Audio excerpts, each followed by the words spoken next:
That sun in my eyes ain't great, but it's not going to be very good for the video.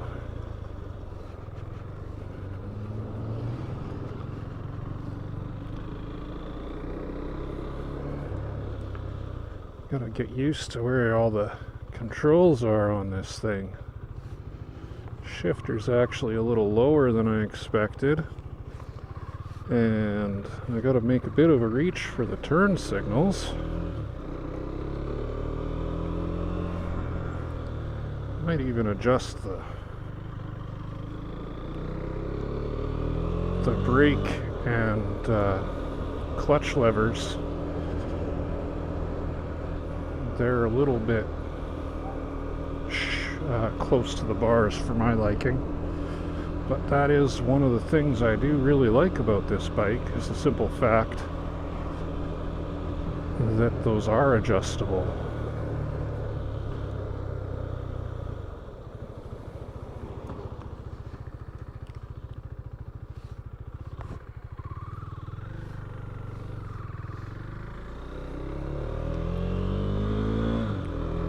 So it's a pretty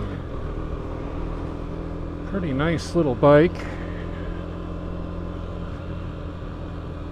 I did ride one in a demo ride a little while ago, and that's when I decided it would make a good bike for lessons. But now I gotta break it in and do the basic initial service on it before I set new riders loose on it. I mean, it's a pretty trick little motorcycle. You don't really expect as much fancy stuff out of a beginner bike as you get with this thing. Oh, that new bike smell. I love it.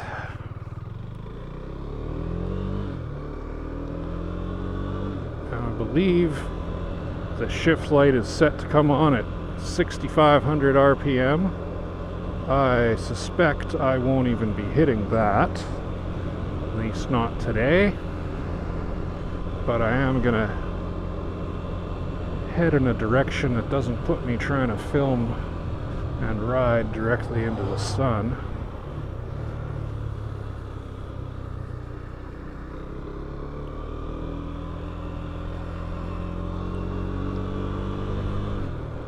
So the things that are really nice about this bike, aside from the fact that it's cheap insurance, is the adjustable ABS. That is really nice to have. I really didn't like the idea of teaching people how to ride and not having the option of having them lock up the wheel at all.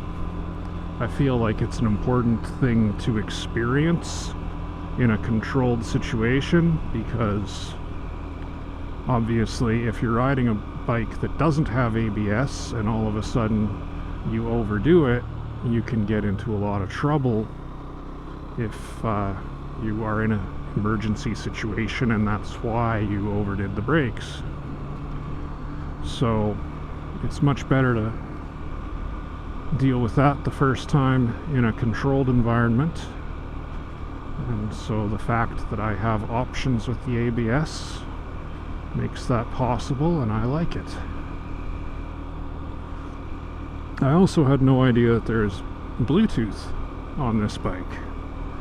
So if I was so inclined, I could actually listen to music through my phone and change the volume and skip songs with the buttons on the grip here.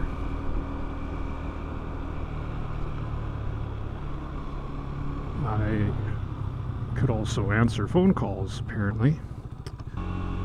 The other thing that is kind of cool that this bike has is a slipper clutch.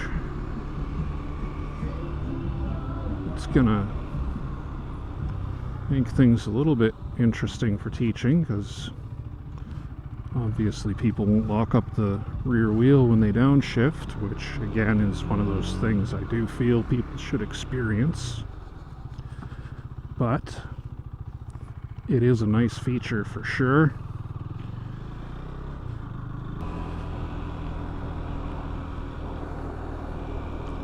It's got a fairly low seat height. I mean, it's not a cruiser, but the seat is, I think, an inch higher than on a Grom, and it weighs around 100 pounds more than a Grom, but it is way more motorcycle than a Grom.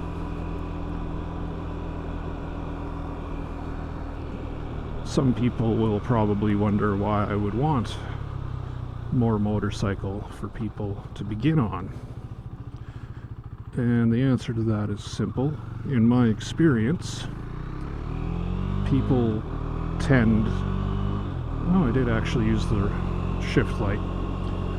People tend to learn how to ride a lot better if they're riding a bike that they actually have to work with, rather than a tiny little bike that they feel like they can bully around.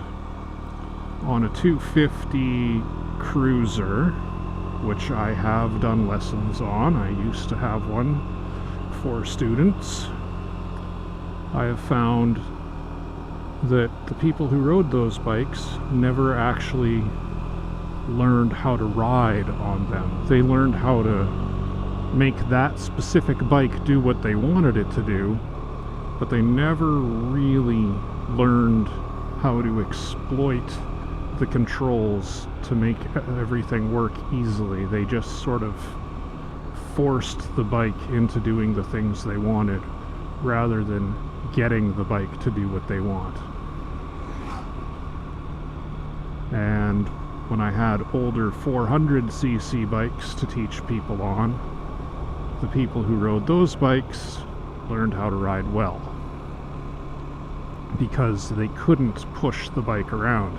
They had to learn how to ride it properly, but it was still small enough that it had a significant amount of safety built into it. Like, it's not an insane motorcycle to start on, but it's enough motorcycle that you gotta respect it and treat it right.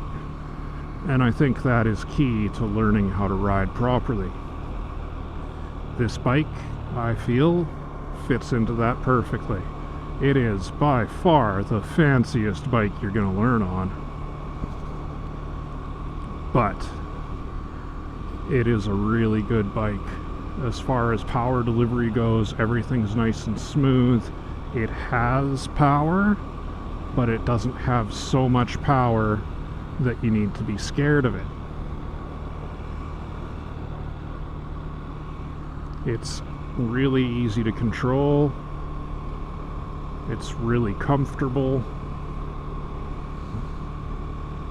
And I did already order another seat so that I can make shorter for shorter people. We'll see how that all pans out. And I'm hoping that this bike works out for a lot of people. I am interested in playing with the ABS on this thing. I want to get into a controlled environment and play around with the different settings and feel how the ABS reacts. This is the first bike I've ever owned with ABS, so I am curious how that's all going to play out and how it responds to overly aggressive braking and bad traction situations where it actually does have to cut in.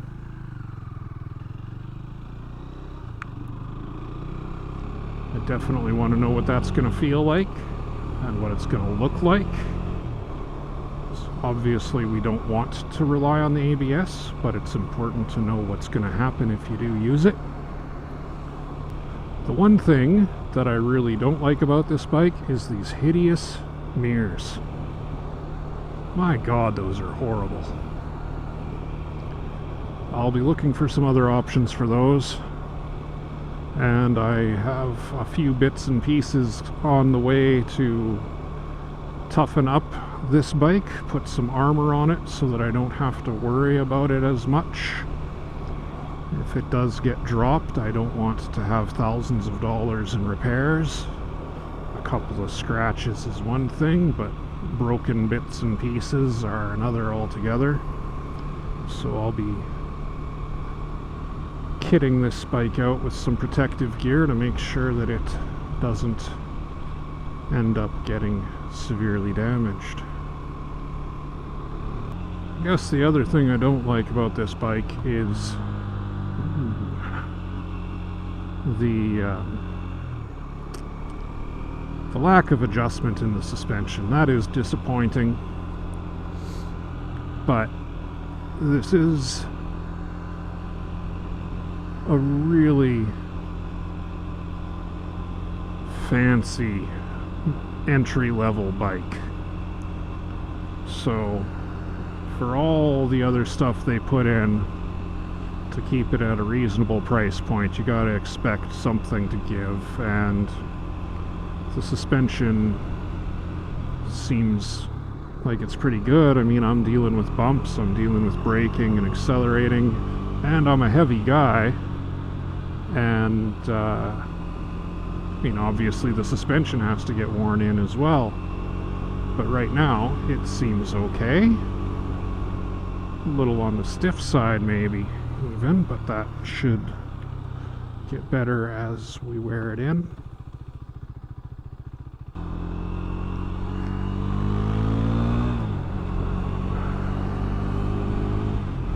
Okay, so I definitely got into the shift light there. Let's get this thing up to speed here. There we go.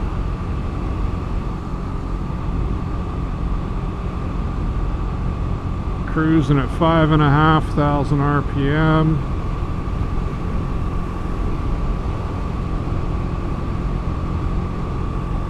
In 6th gear.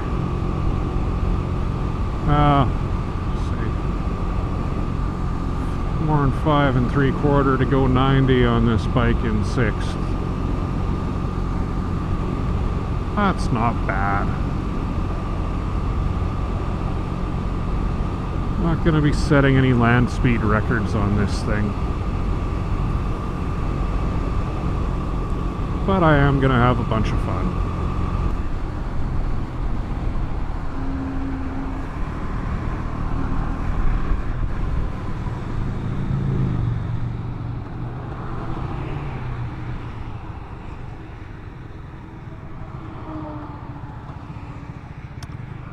Now I wonder if this bike is going to trigger the sensor so that I can turn.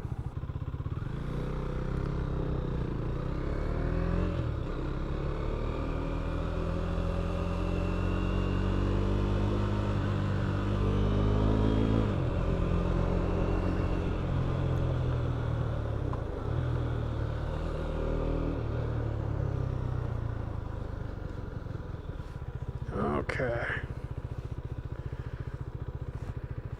Time to adjust these levers.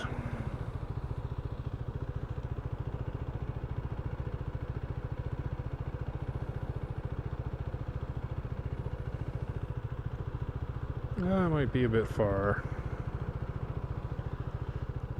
2 feels good.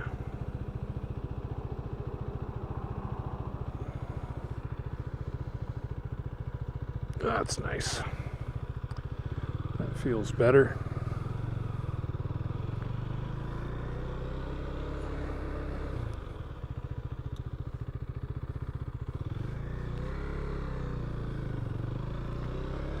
It is nice to have that adjustability for people who have small fingers. Again, one of the reasons I liked this bike over some of the other entry-level ones is simply the adjustability of the levers. I've had to deal with starter bikes in the past where people who were short and needed a bike or felt like they needed a bike with a really low seat height would start riding it only to learn that they can't quite reach the brake and clutch lever with their little hands. And to figure that out after you've already bought a bike based off of the seat height is not only frustrating but also fairly dangerous. So hopefully the adjustability in these levers will make it easy enough for people of all sizes to ride this bike.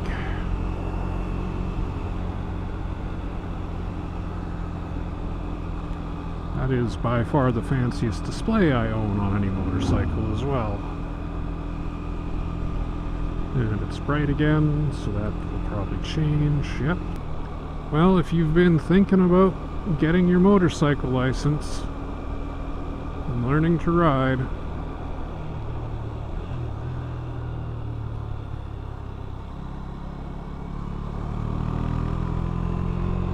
you should get on that.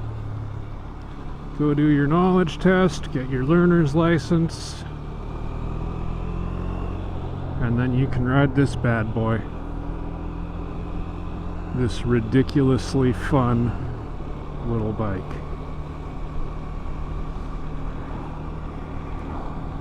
Man, is it ever good.